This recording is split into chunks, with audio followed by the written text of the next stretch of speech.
Estamos de vuelta en un nuevo espacio de entrevista de Cubavisión Internacional y como prometimos, retomamos nuestra conversación con el doctor Julio Tejas Pérez, alguien que tiene toda una historia viva en lo que ha sido la vida de la salud pública en nuestro país. Así que la invitación a que nos acompañe en estos 27 minutos.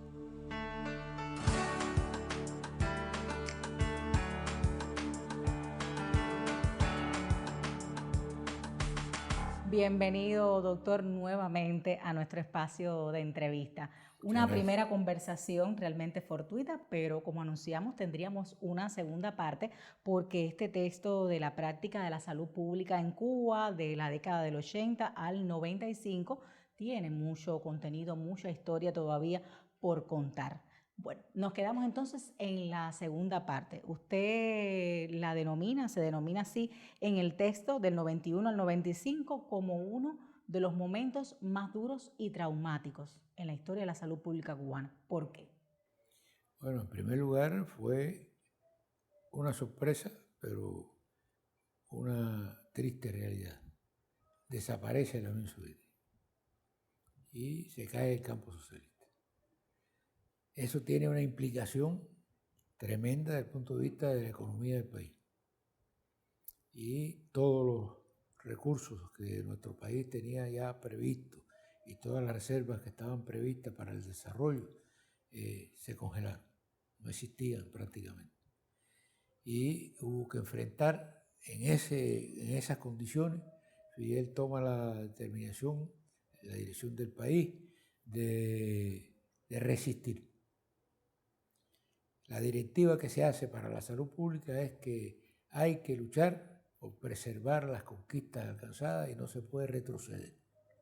Hay que crecerse y movilizar todos los recursos que hemos creado y todas las fortalezas que hemos creado en función de mantener esos logros. ¿Cómo fue posible en medio entonces de esta circunstancia que describe tan complicada mantener entonces las conquistas de nuestro sistema de salud? ¿Qué acciones marcarían esta etapa?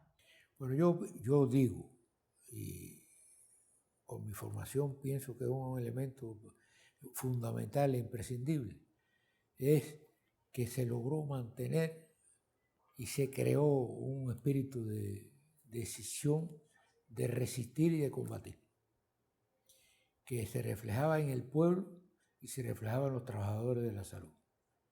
Es decir, guiados por la dirección del país, todos nuestros trabajadores estaban dispuestos a lograr ese objetivo, que no se perdieran los logros alcanzados. Hay que decir que para eso contábamos ya con todo un desarrollo y una fortaleza que habíamos construido en el país. Ya no era el país que no tenía la cantidad de médicos que tenían en el momento de la primera etapa. Ya teníamos construidos hospitales, policlínicos, unidades de docencia, centros de investigación. El país tenía una fortaleza para enfrentar esos problemas. No era lo mismo si esto nos ocurre unos años antes, cuando esas cosas estaban en pleno desarrollo y no existía el médico de la familia. Hay que tener en cuenta que el médico de la familia ya existía a todos los niveles y en todos los centros del país, que permitía que las acciones de salud se pudieran realizar a nivel de cuadra, a nivel de centro de trabajo. Todo eso conllevó a una fortaleza del sistema de salud. Por otro lado, se había desarrollado la industria farmacéutica. Ya no dependíamos de las importaciones totalmente. Ya muchos de los medicamentos que utilizábamos en el formulario nacional se fabricaban en el país.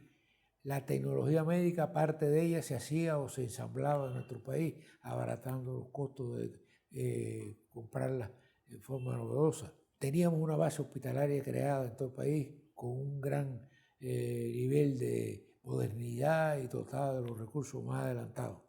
Ya el Hospital de la Mejera era una realidad, los cardiocentros, los centros de investigaciones del Polo, en fin, se estaba trabajando ya con todo el potencial que habíamos creado para enfrentar las situaciones que se pudieran presentar.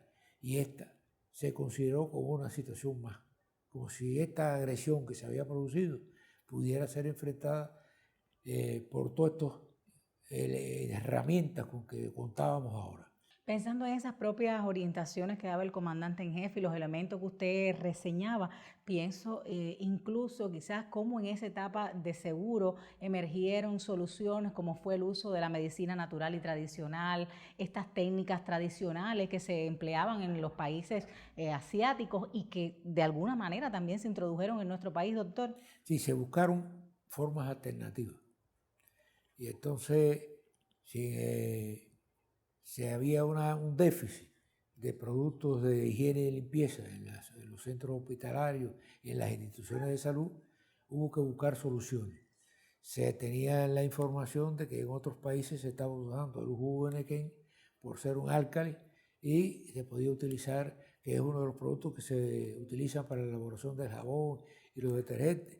Y se empezó a utilizar el jugo de nequén, se logró distribuirlo en todo el país. Prácticamente todos los organismos de la economía nacional contribuían rápidamente a asimilar estas cosas. Por ejemplo, en el mismo caso del nequén, utilizamos la fibra de nequén como sutura quirúrgica. Y en fin, hubo una gran cantidad de iniciativas.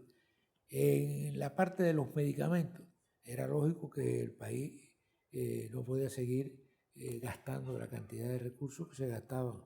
Y para eso, para garantizar que no se afectara en los indicadores de salud, que la gente que necesitaba esos medicamentos para resolver sus problemas de enfermedad, etcétera, pudieran resolverlo. Se buscó la información de la experiencia de los otros organismos de la economía en relación a los medios de consumo, a los problemas de la alimentación, etcétera, y se diseñó algo que la gente en la calle llamó el tarjetón. Es decir, en vez de ir a la farmacia a comprar con una receta, pues sencillamente la gente que tenía una enfermedad concreta, el médico de la familia se la certificaba, se la inscribía en la farmacia, y usted llegaba a la farmacia y cuando llegaba el medicamento podía acceder a ella y le daban la cantidad de medicamento que le correspondía a su paciente. O sea que de lo poco que había que planificarlo y hacer un mejor uso racional. Y eso pasaba en todos los lugares. En los hospitales se trataba de ajustar la jornada de trabajo con en el sentido de ahorrar consumo eléctrico, se trataba de facilitar la visita de los acompañantes en horarios que no afectaran su trabajo, sus gestiones, y ni que aumentaran la presión del transporte. Es decir, prácticamente la actividad esta, apoyada por la enorme actividad que se había desarrollado con la creación de la potencia médica, puso en función esos recursos que surgían y los puso para enfrentar estas carencias. Pero además con un espíritu de victoria, un espíritu de resistencia que no se había visto nunca en el país. La gente estaba contenta de hacer esas cosas. La gente se le decía del barrio que había que hacer tal cosa por mejorar la situación en un hospital y iban dispuestos a hacer lo que hubiera que hacer. Yo me recuerdo que la limpieza que ahora se plantea, que la tuvimos con el dengue hemorrágico, que hicieron muchos vecinos en algunas calles, desgraciadamente no en todas, se hacía voluntario y las calles estaban más limpias que lo que ocurrió antes de esa situación del periodo especial. O sea que no fue solamente el sistema de salud, sino que hubo una colaboración de la población, las organizaciones de masa, del poder popular. Claro. El sistema de salud se integró cada vez más a la comunidad. Bien dicho, en la unidad está la fuerza y eso también fue clave. Doctor, me llama la atención, fíjese, en la página 6 del texto se hace referencia a algunos indicadores de salud, por ejemplo, a la tasa de mortalidad, al índice de bajo peso al nacer, y hay una comparación entre los años 80 y el año 1995. Y llama la atención justamente porque en medio de este contexto que usted describe, los indicadores de nuestro país fueron mucho más favorables en los años 95 que en la década del 80. ¿Cómo entender esto entonces? Bueno, eso demuestra la visión y la realidad y la certeza del plan de la potencia médica como fortaleza para lograr, porque en la medida que teníamos más instituciones de salud, que los médicos nuestros estaban mejor preparados, que teníamos especialistas a nivel de las unidades, que teníamos salas de terapia intensiva en todas las unidades del sistema, que teníamos los recursos priorizados y controlados por el médico de la familia que necesitaban estos pacientes, que en los hospitales había una preocupación de la comunidad por mantener los hospitales limpios, que no les faltaran recursos. La gente llevaba a los hospitales infantiles y maternos acopio de productos de víveres y de comida, y aportaban detergentes, etc. Pero además la comunidad internacional vino a apoyar también a nosotros. Y organismos como los Médicos Sin Fronteras, como Pastores por la Paz, como la propia Organización Panamericana de la Salud y la OMS, empezaron a suministrar recursos que nosotros carecíamos de ellos. Y realmente no es que pudiéramos seguir el desarrollo acelerado de la potencia médica, pero sí podíamos resistir y que no se deterioraran los indicadores. Y eso se logró.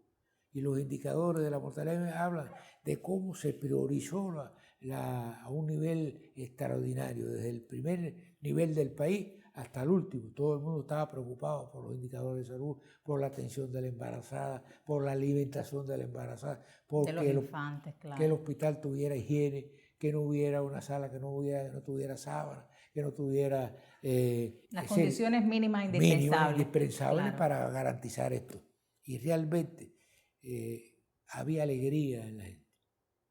Más allá de las difíciles circunstancias. Y esa fue parte de la proeza del sistema de salud cubano y de los hombres y mujeres que hicieron historia también en esa etapa. Sigue usted muy entusiasmado en nuestra conversación porque tiene mucho por contar. Yo le propongo hacer una breve pausa nuevamente y estaremos de vuelta, usted junto a los amigos televidentes, para continuar este tiempo de entrevista de Cuba Visión Internacional.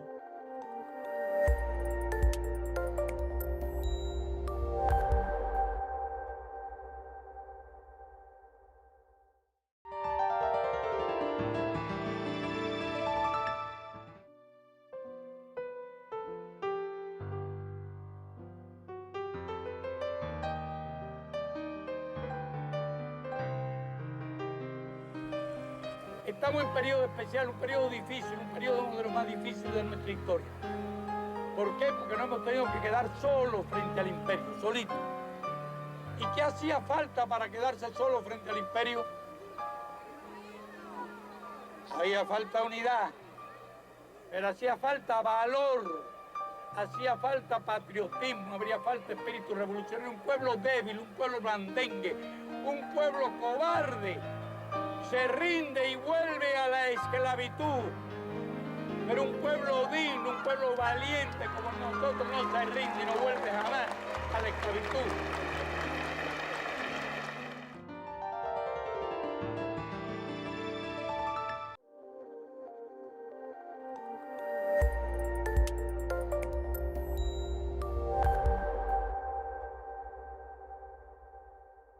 Estamos de vuelta y retomo la conversación con el doctor Julio Tejas. Todavía nos quedan algunos temas sobre la mesa, pero bien se refleja en esta segunda etapa nuevamente el asunto de la higiene y la epidemiología. ¿Por qué, doctor?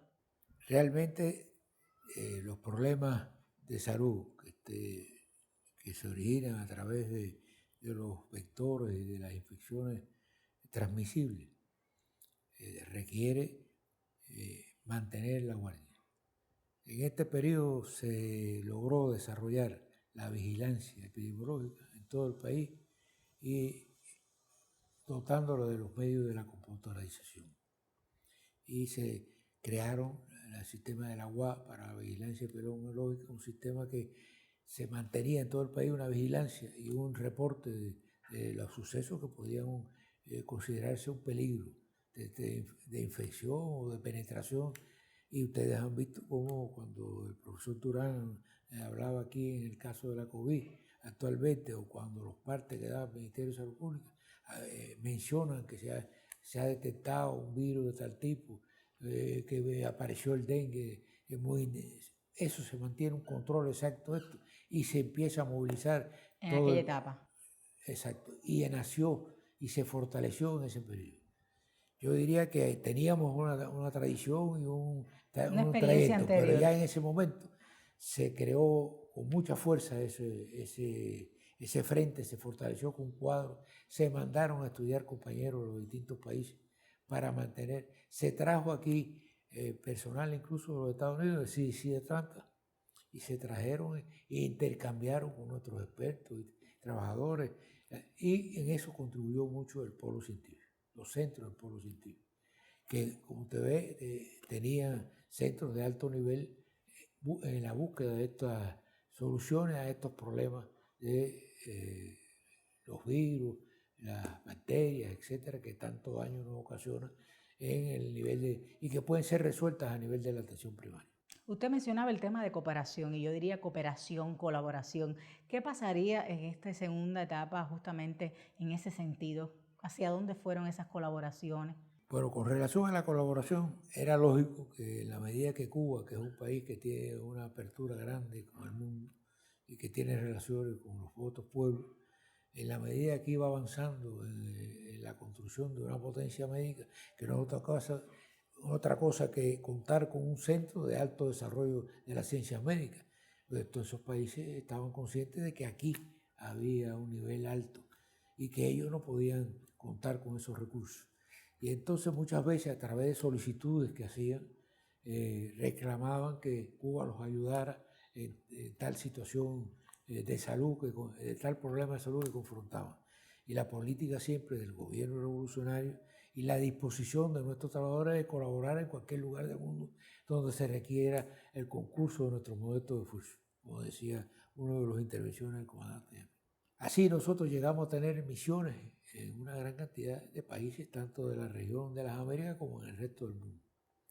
Y esas misiones pues colaboraron y ayudaron a proteger la salud en esos lugares.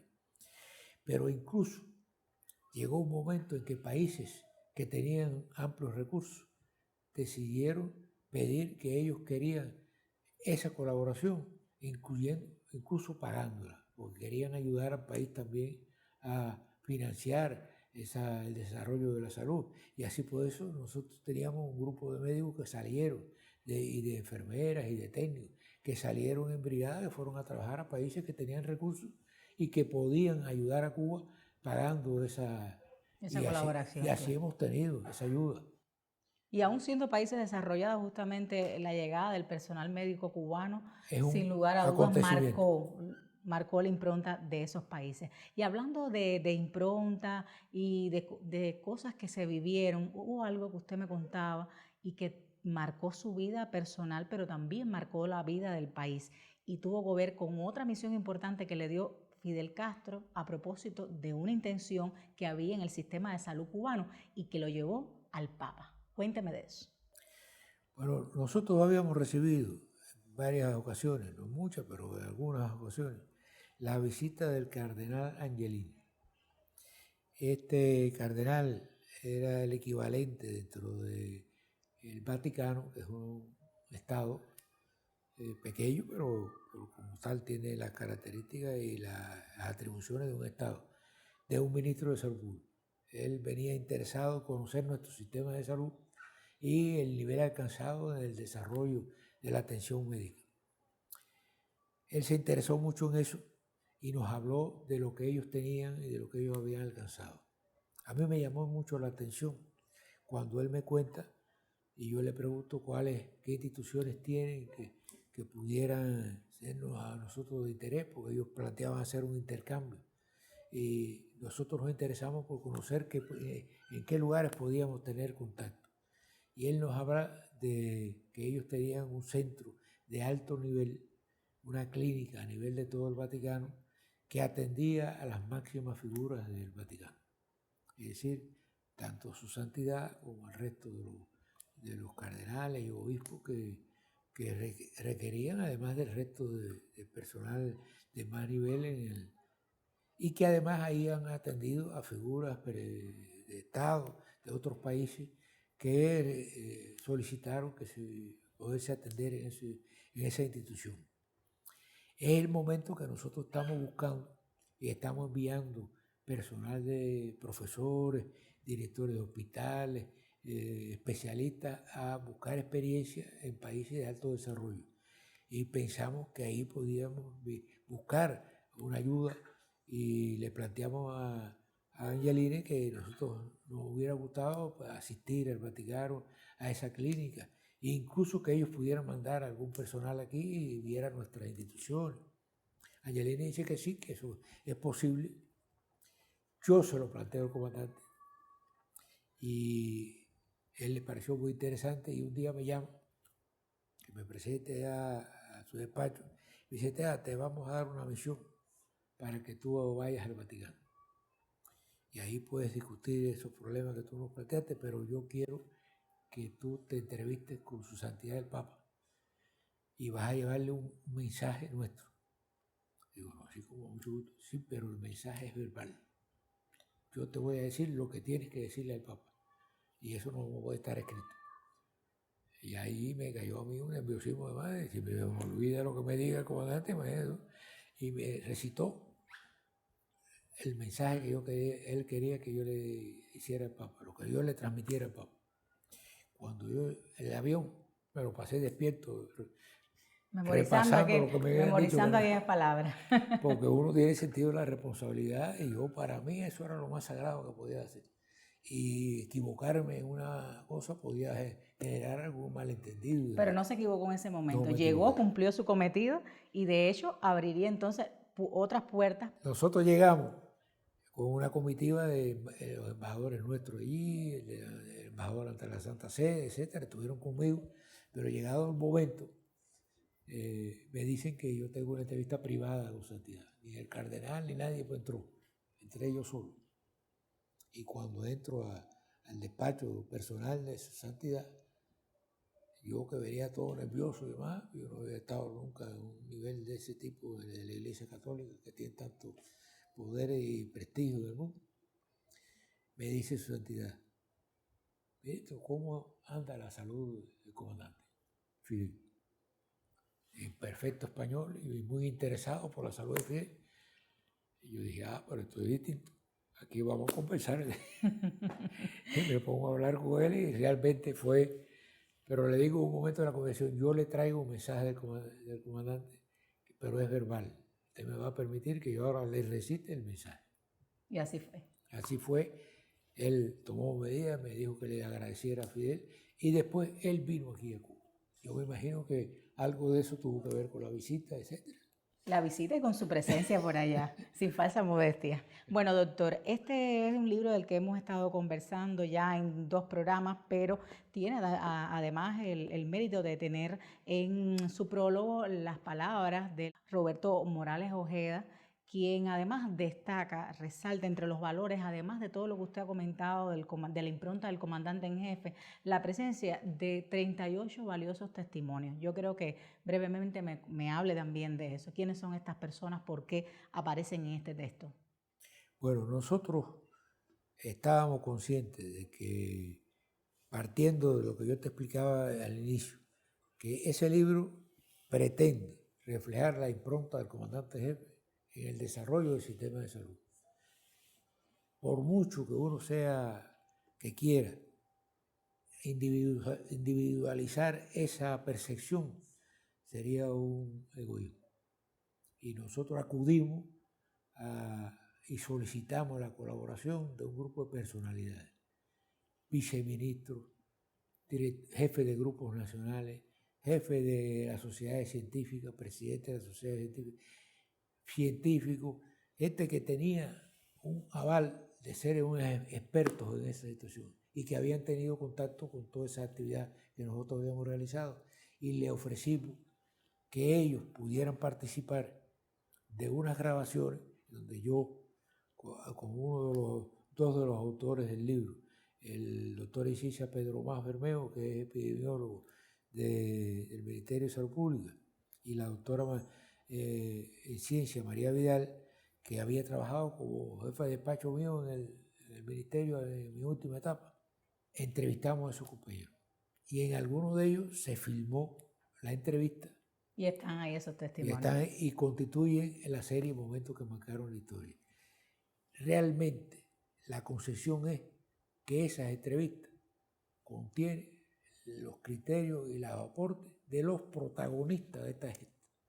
Es decir, no era el ministro y 4 compañeros más los que eran los protagonistas. Los protagonistas eran Fidel, el Ministerio de Salud Pública, nosotros, pero también ellos que tuvieron que llevar a cabo todas esas actividades. Y claro que sí, ha sido usted un protagonista activo de esta historia y una persona que todavía a sus 82 años se mantiene estudiando, investigando y que está apostando por convertirse en doctor en ciencias. Cuénteme de eso. Cuando usted me preguntaba de por qué yo decidí hacer un libro, consideré que ese trabajo de rescatar la memoria histórica de ese periodo tan trascendental podía servir para hacer una investigación, ya con los requisitos que tiene una investigación en el campo de la ciencia.